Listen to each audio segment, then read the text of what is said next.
ناظرین، کبھی پاکستان کے طاقتور ترین شخص سمجھے جانے والے جنرل پرویز مشرف نے جب اقتدار چھوڑا تو اپنی ریٹائرمنٹ کے لیے ایک خوابوں جیسا محل نما فارم ہاؤس تعمیر کروایا۔ کہا جاتا ہے کہ یہ فارم ہاؤس صرف رہنے کے لیے نہیں بنایا گیا تھا، یہ ایک ایسی جگہ تھی جہاں طاقت، شان و شوکت اور عیاشی کی جھلک دکھائی دیتی تھی۔ ہر کمرہ، ہر دیوار، ہر گوشہ اس بات کی گواہی دیتا ہے کہ یہ عام گھر نہیں بلکہ ایک ایسی رہائش گاہ تھی جہاں دولت کا بے دریغ استعمال ہوا۔ یہ محل ان دنوں کی یادگار ہے جب اقتدار اور عیش و عشرت کا نشہ عروج پر تھا۔ یہاں کی محفلیں، غیر ملکی طرز کی سجاوٹ اور جدید سہولتوں سے بھرپور کمرے، سب کچھ اس بات کا ثبوت ہیں کہ یہ گھر طاقت کے نشے میں ڈوبے ایک حکمران کے خوابوں کی تعبیر تھا۔ اسلام آباد کے قریب ایک وسیع و عریض زمین پر پھیلا ہوا یہ فارم ہاؤس کسی شاہی محل سے کم نہیں تھا۔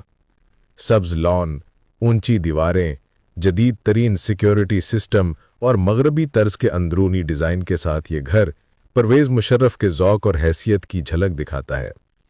یہ نہ صرف گھر تھا بلکہ اسے فل عیاشی کرنے والا محل بھی کہا جا سکتا ہے۔ یہ وہی پرویز مشرف تھے جنہوں نے 1999 میں اقتدار پر قبضہ کیا اور تقریباً ایک دہائی تک پاکستان پر حکمرانی کی۔ ملک کے بڑے بڑے فیصلے ان کے اشارے پر ہوتے تھے، طاقت اور شہرت دونوں ان کے قدموں میں تھیں۔ لیکن وقت کا پہیہ گھومتا ہے، وہی جنرل جو کبھی وزیر اعظموں کو ہٹایا کرتے تھے، بعد میں خود عدالتوں کے چکر لگانے پر مجبور ہو گئے۔ ان کا فارم ہاؤس چک شہزاد کے علاقے میں واقع ہے، جہاں اسلام آباد کے امیر طبقہ اور بااثر لوگ رہائش اختیار کرتے ہیں۔ کہا جاتا ہے کہ اس گھر میں کئی مہنگے بیڈ روم، ایک نجی سوئمنگ پول، جم، گیسٹ ہاؤسز اور ہری بھری زمین شامل تھی۔ اسے دیکھنے والا کہتا ہے کہ یہ کسی صدر کا نہیں بلکہ کسی بادشاہ کا گھر لگتا ہے۔ مگر قسمت کا لکھا کچھ اور تھا۔ جس شخص نے اسے بنوایا وہ خود اس میں رہ نہ سکا۔ پرویز مشرف پر جب مقدمات بنے تو وہ ملک چھوڑ کر دبئی چلے گئے۔ سالوں تک وہ وطن واپس نہ آ سکے۔ فارم ہاؤس خالی پڑا رہا، صرف چوکیدار اور عملہ اسے سنبھالتا رہا۔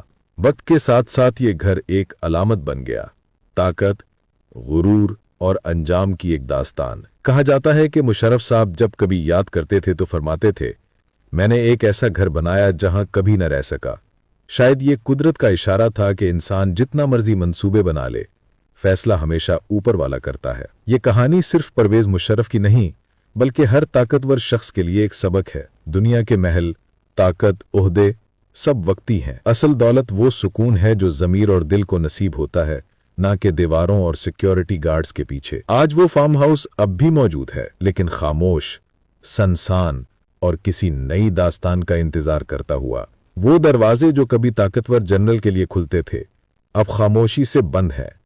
یہ جگہ یاد دلاتی ہے کہ اقتدار، شہرت، دولت سب کچھ فانی ہے۔ انسان چلا جاتا ہے، بس اس کے اعمال باقی رہ جاتے ہیں۔ وہی طاقتور شخص جس کے نام سے لوگ ڈرتے تھے، آخری عمر میں پردیس میں بیماری اور تنہائی کے ساتھ دنیا چھوڑ گیا۔ نہ وہ عیاشیاں رہیں، نہ وہ تخت اور نہ ہی وہ محل جس کے لیے شاید اس نے سب کچھ قربان کر دیا۔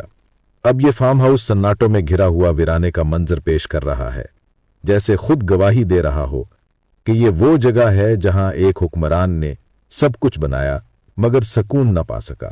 یہ یاد دلاتا ہے کہ طاقت وقتی ہے، غرور مٹی میں مل جاتا ہے اور انسان کے حصے میں آخر میں صرف تنہائی رہ جاتی ہے۔